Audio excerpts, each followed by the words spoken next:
दोस्तों रशिया और यूक्रेन के वॉर को अब 2.5 साल हो चुके हैं। Ukraine is under attack by land, sea and air. The largest invasion of a neighboring country in Europe since World War II. The war has brought darkness to Ukraine. Ongoing war in Eastern Europe has severely impacted the world order. और ये दुनिया के सबसे critical Wars में से एक है, क्योंकि इस वॉर में रशिया सिर्फ यूक्रेन के साथ ही नहीं बल्कि अमेरिका और यूरोपियन यूनियन के साथ भी एक इकोनॉमिक बैटल लड़ रहा है। The Russian military has begun a brutal assault on the people of Ukraine. We can never match the sacrifices and the bravery of the Ukrainian people. Today, I'm authorizing additional strong sanctions and new limitations on what can be exported to Russia. We've already seen the impact of our actions on Russia's currency and the ruble. पिछले 2.5 सालों में Europe ने Russia के साथ कई सारे trades बंद कर दिए।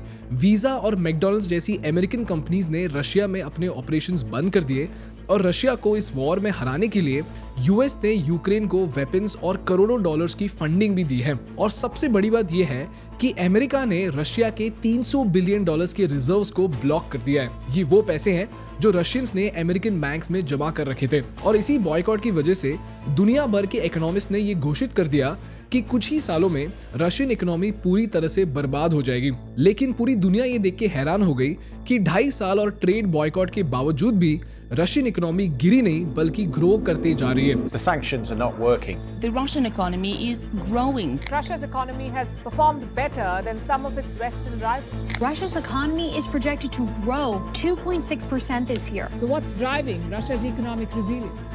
पहले इंटरनेशनल मॉनेटरी फंड को ये लगता था कि रशियन जीडीपी सिर्फ 1.5% से ग्रो करेगी, लेकिन अब इंटरनेशनल मॉनेटरी फंड खुद अपने प्रेडिक्शन को गलत बताकर ये कह रहे हैं कि अब रशियन इकोनॉमी 2.6% से ग्रो करेगी। और अमेरिका भी ये देख के शॉक हो गया है कि अब रशिया दुनिया के फास्टेस्ट ग्रोइंग इकोनॉमीज में से एक है। तो दोस्तों यहाँ पे सवाल ये है कि रशिया ने वॉर और ट्रेड बॉयकॉट के बावजूद भी अपनी इकोनॉमी को कैसे ग्रो किया, उनकी ऐसी कौन सी सीक्रेट स्ट्रैटेजी है जिसकी वजह से रशिया आज भी एक शक्तिशाली देश है, और रशिया के इस जियोपॉलिटिकल स्ट्रैटेजी से इंडिया को क्या सीख मिलती है, जानेंगे इस एपिसोड में। दोस्तों ये YouTube चैनल ज़ेरोदा और थिंक स्कूल के बीच एक जॉइंट इनिशिएटिव है जिसके जरिए हम भारत को वर्ल्ड क्लास एजुकेशन देना चाहते हैं। तो अगर आप बिजनेस सीखना चाहते हैं तो प्लीज इस चैनल को सब्सक्राइब कीजिए, और अगर आपका कोई दोस्त हो जिसको बिजनेस सीखना हो तो उसके साथ इस YouTube चैनल के लिंक को शेयर कीजिए। आपके लिए लाइक और शेयर तो फ्री है, लेकिन हमारे ग्रोथ के लिए ये बहुत बहुत इंपॉर्टेंट है। दोस्तों ये कहानी 2014 से शुरू होती है जब रशिया ने क्राइमिया पर कब्जा किया। Крым – это наше общее достояние и важнейший фактор стабильности в регионе. Russia has expanded its military control of Crimea. Russian troops moving swiftly to take control of military bases in Crimea. И в том, что Крым и Севастополь возвратились в родную страну, есть ваш огромный нравственный вклад. फिर फरवरी 2022 में पुतिन ने अपने 20,000 सोल्जर्स की आर्मी को यूक्रेन भेजा, और जैसे ही इन सोल्जर्स ने यूक्रेन पर अटैक किया, व्लादिमीर पुतिन ने यूक्रेन के खिलाफ युद्ध घोषित कर दिया। और अब 2.5 साल बाद रशिया ने यूक्रेन के एक बहुत बड़े टेरिटरी पर कब्जा कर लिया है। और अब तक अगर यूक्रेन को वेस्टर्न कंट्रीज की फंडिंग और वेपन्स नहीं मिली होती तो ये वॉर बहुत ही जल्द खत्म हो जाती और रशिया ने यूक्रेन पर कब्जा कर लिया होता।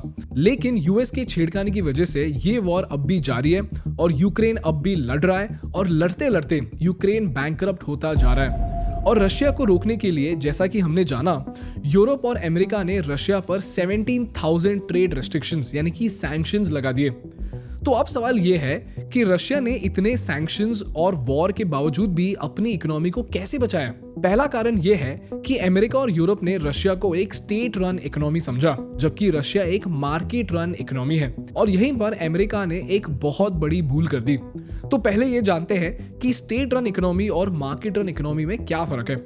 दोस्तों दुनिया में 2 तरह के इकोनॉमीज होती हैं। एक होती है नॉर्थ कोरिया जैसी स्टेट रन इकोनॉमी, और दूसरी होती है इंडिया और अमेरिका जैसी मार्केट रन इकोनॉमी।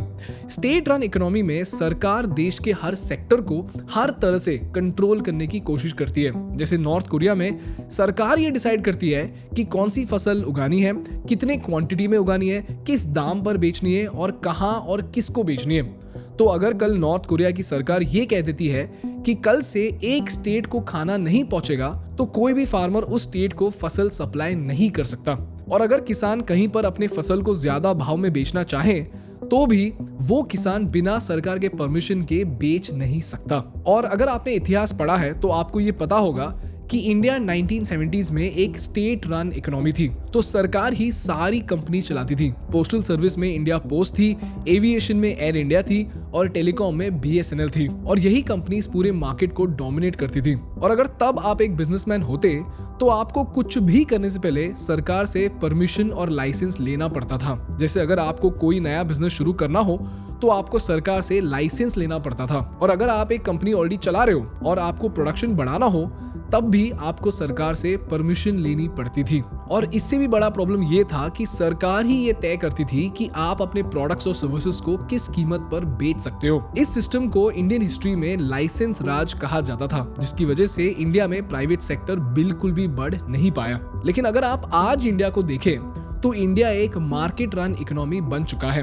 तो आज आप बिना किसी लाइसेंस के कोई भी बिजनेस शुरू कर सकते हैं, बिना सरकार के परमिशन के अपनी मर्जी से प्रोडक्शन बढ़ा सकते हैं, और मार्केट के हिसाब से आप अपने प्रोडक्ट का कॉस्ट मार्केट के डिमांड के हिसाब से डिसाइड कर सकते हैं। और किसी भी देश में अगर स्टेट रन इकोनॉमी हो तो देश की प्रगति में 3 बड़े प्रॉब्लम्स आ जाते हैं। पहले तो सरकार की कंपनीज ही मार्केट में टिक पाती हैं, और जैसा कि हम सब ने देखा है सरकारी कंपनीज बहुत ही स्लो और भ्रष्टाचार से भरी होती हैं। दूसरी प्रॉब्लम ये हो जाती है कि मार्केट में अगर कोई बड़ा शॉक आ जाए तो ये कंपनीज ढीली पड़ जाती हैं। जैसे आज BSNL एक स्टेट रन कंपनी है, और आज एक तरफ जहां जियो और एयरटेल नई नई टेक्नोलॉजीज और सस्ते प्लान्स लेकर आ रहे हैं, BSNL आज भी पुरानी टेक्नोलॉजी पर अटकी पड़ी है, जिसकी वजह से BSNL को हजारों करोड़ का लॉस होता है। और तीसरा प्रॉब्लम यह है कि एक स्टेट रन इकोनॉमी में जब एक कंपनी को हर बार लाइसेंस लेना पड़ता है तो सारी कंपनीज स्लो डाउन हो जाती है और लॉस में चले जाती हैं। इसी वजह से स्टेट रन इकोनॉमी किसी भी मार्केट शॉक को सह नहीं पाती और इकोनॉमी बर्बाद हो जाती है। अगर आपको ये समझ में आ गया तो अब इसको रशिया के कॉन्टेक्स्ट में समझते हैं। दोस्तों, अमेरिका और यूरोप को ये लगता था कि रशिया की कंपनीज अपने सरकार के दबाव में आकर इतने लॉस में चले जाएंगी कि वो मार्केट में टिक ही नहीं पाएंगी, क्योंकि उन्हें लगता था कि रशिया एक स्टेट रन इकोनॉमी है। लेकिन पूरी दुनिया ये देख के चौंक गई कि रशियन कंपनीज ने मार्केट के हिसाब से अपने प्रोडक्शन, कॉस्ट और ट्रेड को इस तरह से बदल लिया कि रशिया की कंपनीज पर अमेरिका और यूरोप के ट्रेड लॉस का बिल्कुल असर नहीं पड़ा। Every single sanction has failed. Despite the war and sanctions, the Russian economy is still growing. You can see the Russian economy actually grew by 1.8%, and that's more than most of the countries in Europe. Its monthly income from oil exports is booming. It's now greater than it was before the Ukraine-Russia war. और इनमें से सबसे बड़ी company थी Russia की state owned company जिसका नाम है गैसप्रॉम। जैसे वॉर के पहले EU का 40% गैस सिर्फ और सिर्फ रशिया से आ रहा था, और जैसे ही यूरोपियन यूनियन ने रशिया से गैस खरीदना कम कर दिया, गैसप्रॉम ने इंडिया और चाइना को गैस सस्ते में बेचना शुरू कर दिया। और अगर आप ये ग्राफ देखो तो आपको ये समझ आएगा कि एक तरफ जहां रशियन ऑयल एक्सपोर्ट्स EU में 79% से कम हो गई, दूसरी तरफ इंडिया, चाइना और अफ्रीका में रशियन एक्सपोर्ट्स 111%, 21% और 300% से बढ़ गई। Russia is now China's biggest supplier of oil. Surpassed Saudi Arabia to become China's top crude oil supplier in 2023. Now Russia has emerged as India's second biggest supplier of crude oil, reaching their highest level in 2024. उसी तरह Russia की दूसरी सबसे बड़ी तेल की company है Lukoil, जो कि आज अफ्रीका में पेट्रोल पंप्स और रिफाइनरी सेटअप कर चुकी है। इसी तरह सारे रशियन कंपनीज ने यूरोप के बजाय एशिया और अफ्रीका में अपने प्रोडक्ट्स बेचने लगे। क्यों? क्योंकि रशिया आज भी ज्यादातर एक मार्केट रन इकोनॉमी है, ना कि एक स्टेट रन इकोनॉमी। और बाय द वे, आपको ये समझना जरूरी है कि हर देश मार्केट रन और स्टेट रन दोनों होता है। बस इतना है कि जितने सरकार के लाइसेंस और कंट्रोल कम हो, वो देश उतना मार्केट रन हो जाता है, और जिस मार्केट में सरकार का ज्यादा कंट्रोल हो, वो मार्केट उतना स्टेट रन बन जाता है। तो ये थी दोस्तों रशिया की पहली स्ट्रैटेजी, जहां रशियन गवर्नमेंट ने अपने बिजनेसेस को लाइसेंस और फॉर्मेलिटी के चक्कर में रोक के नहीं रखा। अब आते हैं रशिया की दूसरी स्ट्रैटेजी पर, और वो है चाइनीज सब्स्टिट्यूशन। दोस्तों, अगर आप वॉर से पहले रशिया के मार्केट्स को देखो तो रशिया अपनी जरूरतों को पूरा करने के लिए अमेरिकन और यूरोपियन इंपोर्ट्स के ऊपर डिपेंडेंट था। जैसे वीजा रशिया में क्रेडिट कार्ड सर्विसेज प्रोवाइड करता था, मैकडॉनल्ड्स बर्गर बेचता था, स्टारबक्स कॉफी बेचता था और अडिडास स्पोर्ट्स प्रोडक्ट्स बेचा करता था। लेकिन जैसे ही ये वॉर शुरू हुई, रातों रात ये सारी कंपनीज ने रशिया में अपना बिजनेस बंद कर दिया। तो अब सोच के देखो, इन सारी कंपनीज में जितने भी लोग काम करते थे उनकी नौकरियां चली गई, लोगों को क्रेडिट कार्ड यूज करने में तकलीफ हो रही थी, यहाँ तक कि मेडिसिन भी मिलना मुश्किल हो गया क्योंकि फार्मा कंपनीज भी रशिया से निकल रही थी। लेकिन आपको पता है इस टाइम पर रशिया को किसने बचाया? रशिया को बचाया अपने प्यारे पड़ोसी चाइना ने। और चाइना ने इतने बढ़िया तरीके से इस मौके का फायदा उठाया कि कई सारी चाइनीज कंपनीज ने यही अमेरिकन कंपनीज के बिजनेस को टेक ओवर कर लिया। जैसे अमेजॉन की जगह अली एक्सप्रेस आ गया, अमेरिकन कार कंपनीज की जगह चाइनीज कार कंपनीज आ गई और मैकडॉनल्ड्स के बाद रशियन कंपनीज खुद ही बर्गर बनाने लग गई। और अगर आप इस ग्राफ को गौर से देखोगे तो आपको ये समझ आएगा कि 2019 में G7 और यूरोपियन इंपोर्ट से 12 से 15 बिलियन डॉलर्स का ट्रेड आता था, जिसमें से सिर्फ 3 बिलियन डॉलर्स का ट्रेड चाइना से आता था, 10 बिलियन डॉलर्स का ट्रेड EU से आता था और बाकी ट्रेड G7 कंट्रीज से आता था। और G7 में कौन से कंट्रीज आते हैं? Canada, France, Germany, Italy, Japan, UK और US। लेकिन आज अगर आप रशियन इंपोर्ट्स को देखोगे तो आपको ये दिखाई देगा कि रशिया की इंपोर्ट्स अभी भी 12 से 15 बिलियन डॉलर्स के बीच में ही है। लेकिन इस बार 7 बिलियन डॉलर्स का ट्रेड सिर्फ चाइना से आ रहा है और सिर्फ 3 बिलियन डॉलर्स EU से आ रहा है। यानी जितना रशिया ने 2019 में इंपोर्ट किया उतना ही रशिया ने 2023 में भी इंपोर्ट किया। बस फर्क इतना है कि यूरोप और G7 कंट्रीज की जगह चाइना से ट्रेड आ रहा है। ये है रशियन इकोनॉमी की ग्रोथ की दूसरी वजह, जिसे हम कहते हैं चाइनीज सब्स्टिट्यूशन। तो अब सवाल ये है कि क्या रशिया बिल्कुल खतरे में नहीं है और क्या रशिया फिर से अमेरिका जैसे एक सुपर पावर बन सकता है? दोस्तों, इस सवाल का जवाब देना तो मुश्किल है, लेकिन रशिया एक बहुत बहुत बड़े प्रॉब्लम में है। इस प्रॉब्लम का नाम है वॉर इकोनॉमी प्रॉब्लम। तो इसको आसान भाषा में समझते हैं। दोस्तों, आपकी देश की जीडीपी तब बढ़ती है जब देश में गुड्स और सर्विसेज का प्रोडक्शन और कंजम्पशन बढ़ता है। और ये प्रोडक्शन और कंजम्पशन दो तरह के होते हैं, सिविलियन कंजम्पशन और मिलिट्री कंजम्पशन। रशिया के केस में मिलिट्री गुड्स की वजह से इकोनॉमी बूस्ट हो रही है, यानी लोगों को जॉब इसलिए मिल रही है और फैक्ट्रीज इसलिए चल रही है क्योंकि रशिया वॉर में है। तो सोल्जर्स से लेकर फैक्ट्री वर्कर्स तक हर कोई सिर्फ इसलिए कमा रहा है क्योंकि रशिया वॉर में पार्टिसिपेट कर रहा है। और रिपोर्ट्स के अनुसार मिलिट्री इंडस्ट्री में ही करीब 5.2 लाख न्यू जॉब्स पैदा हुई है और करीब 35 लाख लोग इस फील्ड में काम करते हैं और ये रशिया की पॉपुलेशन का 2.5% हिस्सा है। और आपको ये सुन के हैरानी होगी कि रशिया में वॉर फैक्ट्रीज में काम करने वाले लोगों को ऑफिस वर्कर्स और लॉयर्स से भी ज्यादा पैसे मिलते हैं। तो आज डॉक्टर्स और लॉयर्स भी रशिया में वर्कर बनना चाहते हैं। और ये इतनी बड़ी प्रॉब्लम इसलिए है क्योंकि कल जब ये वॉर खत्म हो जाएगी तब अचानक से 5 लाख लोग बेरोजगार हो जाएंगे। और जब 5 लाख लोग आपकी देश में अचानक से बेरोजगार हो जाए तो पूरी देश की इकोनॉमी में रिसेशन आ जाता है। और ये मैं नहीं, इतिहास कहता है, क्योंकि वर्ल्ड वॉर 1 और वर्ल्ड वॉर 2 के बाद जैसे ही सोल्जर्स और वर्कर्स को वॉर के बाद आर्मी से निकाल दिया गया तो पूरी दुनिया में रिसेशन आ गया।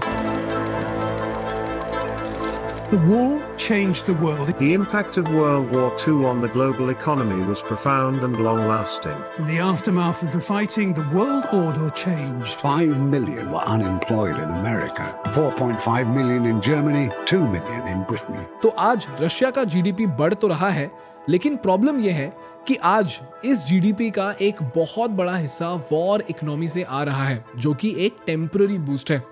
लेकिन रशिया का मानना यह है कि अगर इन सब प्रॉब्लम्स के बावजूद भी अगर वो यूक्रेन पर कब्जा कर लें तो यूक्रेन के वीट, कोल और यूरेनियम जैसे नेचुरल रिसोर्सेज को बेचकर वो अपने सारे लॉसेस को रिकवर कर सकते हैं। अब ये मुमकिन है कि नहीं, ये तो वक्त ही बताएगा।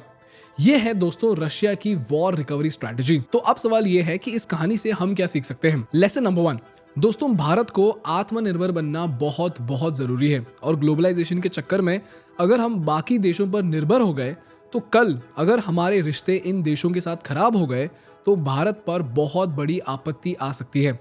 लेसन नंबर 2, भारत को जल्द से जल्द चाइना जैसे एक मैन्युफैक्चरिंग सुपर पावर बनना होगा, क्योंकि जिस तरह अमेरिकन कंपनीज के जाने के बाद चाइनीज कंपनीज ने इस मौके का फायदा उठाया, इंडियन कंपनीज को भी अपने आप को इस काबिल बनाना होगा कि कल अगर हमें मौका मिले तो हमारी कंपनीज भी उस मौके का फायदा उठा सके। और सबसे इंपॉर्टेंट बात यह है कि हमें रशिया की ऑयल सेक्टर जैसे कभी भी किसी भी एक सेक्टर पर ओवर डिपेंडेंट नहीं होना चाहिए और हमें अपने हर सेक्टर को ग्रो करते रहना चाहिए। और आज भारत जिस तरह एग्रीकल्चर पर डिपेंडेंट है, उसी तरह अगर हम 20 साल बाद भी एग्रीकल्चर पर डिपेंडेंट रहे तो अपनी इकोनॉमी को बहुत बड़ा खतरा है। यही वो 3 लेसन्स हैं जो भारत को रशिया की केस स्टडी से सीखने होंगे। That's all from my side for today guys। अगर आपको इस वीडियो से कुछ सीखने को मिला तो प्लीज़ इस वीडियो को लाइक कीजिए और इसी तरह बिजनेस केस स्टडीज़ के बारे में जानने के लिए हमारे चैनल को सब्सक्राइब कीजिए। आपके लिए लाइक और शेयर तो फ्री है, लेकिन हमारे ग्रोथ के लिए ये बहुत बहुत इंपॉर्टेंट है। Thank you so much for watching. I will see you in the next one. Bye bye.